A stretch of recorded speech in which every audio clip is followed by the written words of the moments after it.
So hello guys and welcome to my channel. आज मैं बात करने वाला हूँ माई हीरो एकेडेमिया के फाइनल सीजन के बारे में। और मोस्ट प्रोबेबली मैं इस वीडियो को टाइटल रखने वाला हूँ कि why you should watch the final season of my Hero academia.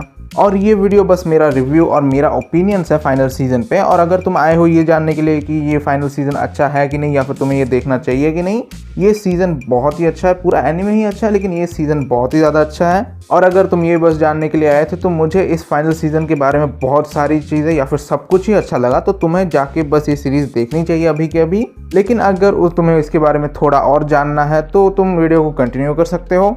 और मैं ये वीडियो बना रहा हूँ क्योंकि मुझे पता है कि बहुत सारे लोगों ने एक्चुअली एमएचए को देखना छोड़ दिया था उसके चौथे या फिर पांचवें सीजन में, क्योंकि वो थोड़ा रिपीटेटिव होना शुरू हो गया था और थोड़ा बोरिंग भी हो गया था। लेकिन मैं ये नहीं कह सकता कि मेरे पास सेम प्रॉब्लम थी। मैंने हर सीज़न देखा इस एनिमे का। और हाँ, मैं कहना चाहूँगा कि कुछ सीजन्स ऐसे थे जो बाकी सीजन से बेकार थे, लेकिन मैं ये नहीं कहूँगा कि एनिमे ख़राब है। एनिमे तो अच्छा ही है और मुझे एमएचए बहुत ही पसंद है। और मैंने एमएचए को देखना स्टार्ट किया था जब ये प्रीमियर हुआ था पहली बार, तब से लेके मैं अभी इस सीरीज़ को पूरी तरह से एंड कर रहा हूँ, तुम कह सकते हो। और डेफिनेटली ये पूरा एंडिंग तक का मेरा बहुत ही अच्छा एक्सपीरियंस रहा है एमएचए के साथ। और ऑब्वियसली माई हीरो एकेडेमिया का मेन कैरेक्टर इज़ुको मिडोरिया या फिर डेको, तुम कह सकते हो कि डेको एक बहुत ही ज़्यादा जेनरिक शोनेन प्रोटैगनिस्ट है। और यहाँ पे मैं generic as a insult use नहीं कर रहा हूँ, आजकल लोग उसे इंसल्ट की तरह ले लेते हैं। यहाँ पे जेनरिक से मेरा मतलब है कि वो एक बहुत ही अच्छा मेन कैरेक्टर है और मोस्ट पीपल उसे हेट तो नहीं करेंगे डेफिनेटली, लेकिन वो डेफिनेटली मेरा फेवरेट कैरेक्टर नहीं है एमएचए में। क्योंकि बाकी बहुत सारे लोगों की तरह ही मेरा एमएचए में फेवरेट कैरेक्टर है बाकुगो, या फिर तुम कह सकते हो काचान या फिर कात्सुकी बाकुगो।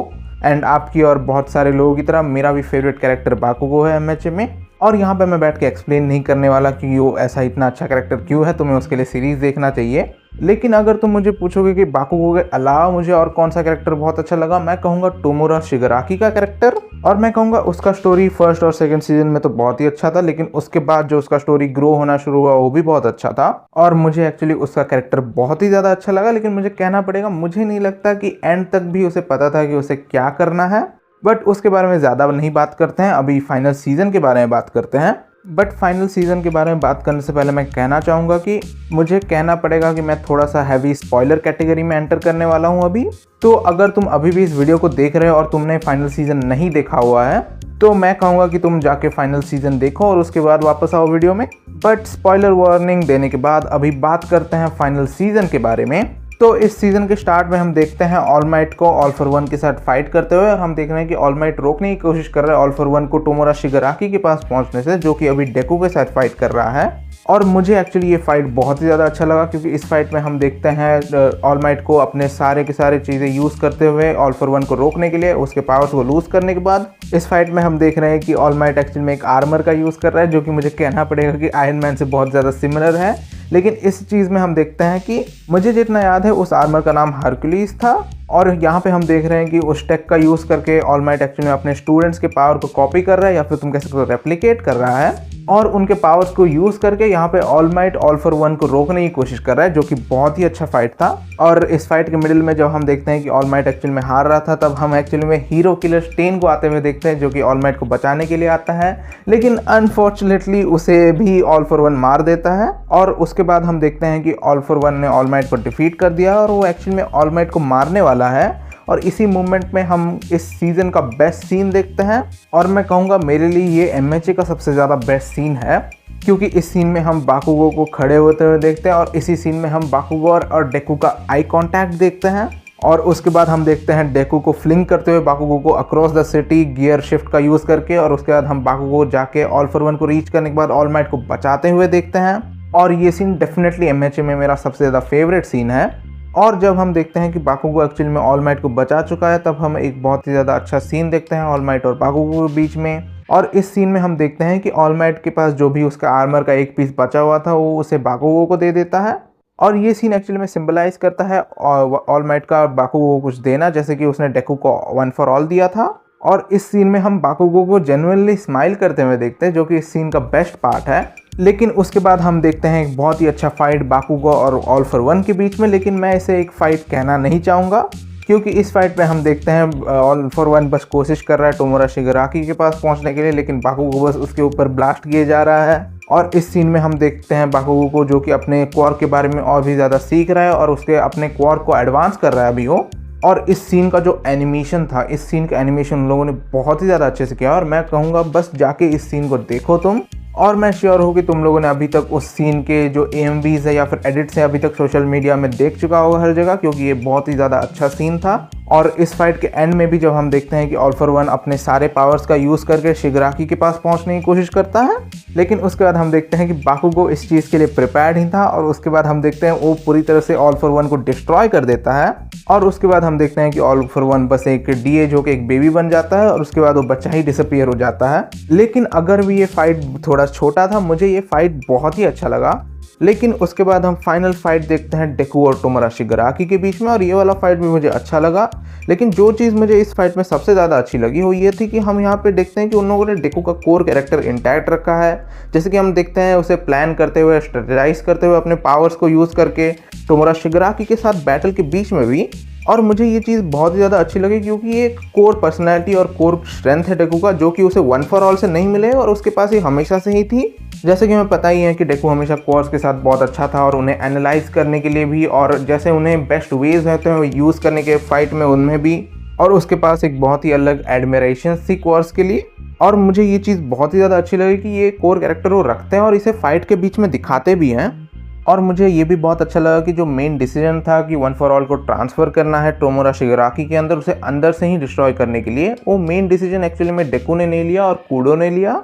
और ये चीज़ मुझे बहुत ही ज़्यादा पसंद आई क्योंकि मुझे नहीं लगता कि डेकू अपने आप से ही इस प्लान के कंक्लूजन में आ सकता था, क्योंकि हमें पता है कि वन फॉर ऑल के बिना डेकू ऑब्वियसली क्वर्कलेस हो जाएगा और उसके पास हीरो बनने का कोई रास्ता नहीं होगा। और इसीलिए मुझे लगता है कि डेकू कभी भी ऐसे प्लान में पहुंच ही नहीं सकता था टोमोरा शिगाराकी को डिफीट करने के लिए। और मुझे ये भी अच्छा लगा कि यहाँ पे लोग मेंशन करते हैं कि एक और रीज़न भी है कि जो वन फॉर ऑल है वो डेकू को दिया गया था एक पर्सन से जिसे वो सबसे ज़्यादा एडमायर करता था दुनिया में, और वो डेकू कभी भी उस चीज़ को सेक्रीफाइस करने के लिए सबसे आगे नहीं आ सकता था। लेकिन हम यहाँ पे देखते हैं डेकू को अपने ट्रू हीरो स्पिरिट में, जो कि डिसाइड करता है वन फॉर ऑल को ट्रांसफ़र करने के लिए टोमोरा शिगाराकी के अंदर, उसे डिफीट करने के लिए। लेकिन ये करने के बाद और टोमोरा शिगाराकी को हराने के बाद, या फिर तुम कह सकते हो बचाने के बाद, हम देखते हैं कि ऑल फॉर वन यहाँ पे वापस आ जाता है और वो टोमोरा शिगाराकी के बॉडी का कंट्रोल ले लेता है यहाँ पे। और तुम कह सकते हो ये वाला पार्ट था जो मुझे इतना ज़्यादा अच्छा नहीं लगा, और उसका रीज़न है कि मुझे लगता है कि ये जो फाइनल बैटल है ये डेकू और टोमोरा शिगाराकी के बीच में ही होना चाहिए था, और कैसे इस बैटल में डेकू एक्चुअली में टोमोरा शिगाराकी को बचाता है उसके बारे में होना चाहिए था। क्योंकि पूरे ही सीरीज़ में हमने अभी तक नहीं देखा कि टोमोरा शिगाराकी एक्चुअली में इसका मेन विलन था, और पूरे ही सीरीज़ में ऑल फॉर वन ही हमेशा से पूरा मेन विलन था। और मुझे लगता है जो फाइट था बाकुगो के साथ वो ऑल फॉर वन का एंड होना चाहिए था, और इसीलिए मुझे ये वाला सीन इतना ज़्यादा अच्छा नहीं लगा। लेकिन मैं कह सकता हूँ कि इसके बाद वाला सीन मुझे बहुत ही ज़्यादा अच्छा लगा, क्योंकि यहाँ पे हम देखते हैं सबको आते हुए डेकू को बचाने के लिए, और वो लोग फाइट करते हैं ऑल फॉर वन से एक पाथ क्रिएट करने के लिए डेकू के लिए, ताकि वो ऑल फॉर वन तक पहुँच पाए, और जो वन फॉर ऑल के फाइनल रेमिनेंट्स है या फिर एम्बर्स बचे हुए हैं उसके पास, उन्हें यूज़ करके ऑल फॉर वन को डिफीट करने के लिए। और ये वाला सीन बहुत ही ज़्यादा अच्छा था और मुझे ये वाला सीन बहुत ही ज़्यादा अच्छा लगा। और इसका जो एंड सीन है हम वहाँ पे देखते हैं कि जो भी सारे प्रीवियस यूज़र थे वन फॉर ऑल के, और टोमोरा शिगाराकी को भी, जो कि डेकू की हेल्प करते हैं ऑल फॉर वन को फाइनली डिफीट करने के लिए।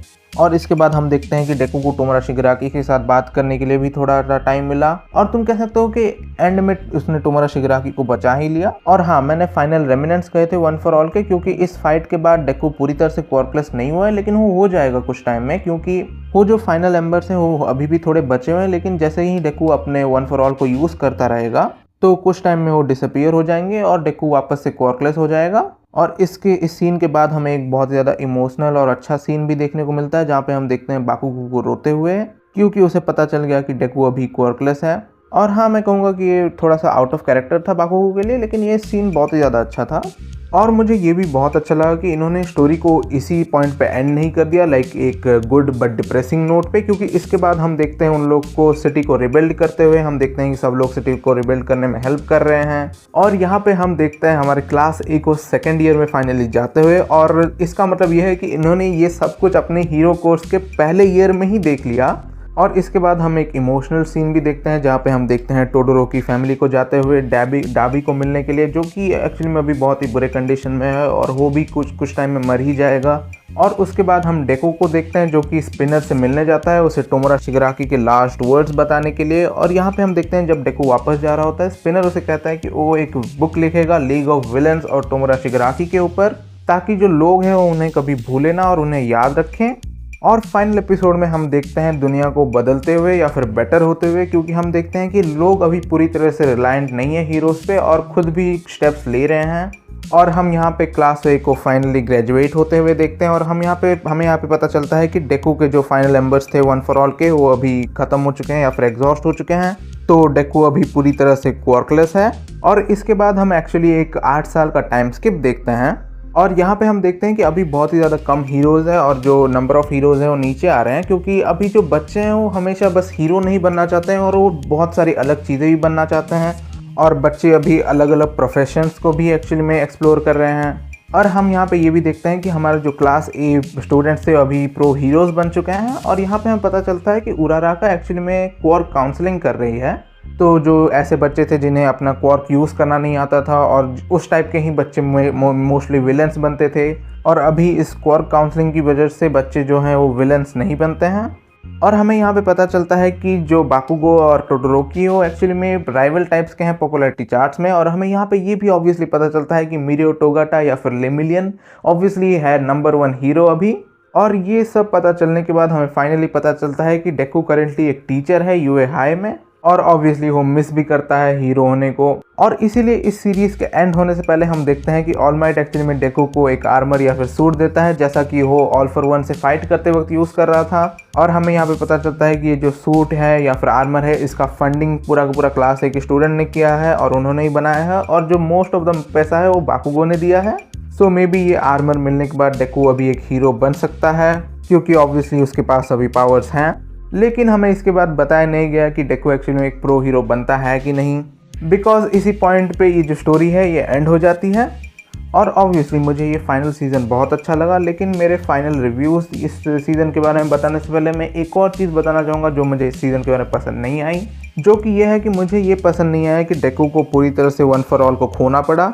और वो इसीलिए क्योंकि हम देखते हैं कि वो लोग इतना ज़्यादा रिसर्च कर चुके हैं इन चीज़ों के बारे में, और उनके पास वो डॉक्टर या फिर साइंटिस्ट भी है जिसने शिगराकी का बॉडी बनाया था। सो मे बी वो लोग कोई तरीका ढूंढ सकते थे वन फॉर ऑल के फाइनल मेंबर्स को सस्टेन करने के लिए। और मैं अग्री करता हूँ कि डेको को जो वन फॉर ऑल के प्रीवियस यूजर्स हैं उनके पावर्स को लूज़ करना पड़े तो भी, या फिर वो लोग कुछ ऐसा कर सकते थे कि वो डेको को कोई और क्वार्क भी दे सकते थे।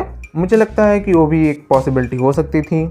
और मुझे ये भी लगता है कि एक टीचर होना डेको के लिए एक बहुत ही अच्छा जॉब है, लेकिन मुझे लगता है कि ये जो डिसीजन था ये बहुत ही ज़्यादा सडन था। और हम यहाँ पे ये भी देखते हैं कि डेको एक हीरो बनना चाहता है, लेकिन वो अभी एक हीरो नहीं बन सकता।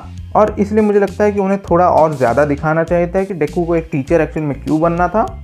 इसके लिए जो सेटअप या फिर बिल्डअप है वो प्रीवियस सीजन्स में कहीं भी नहीं था।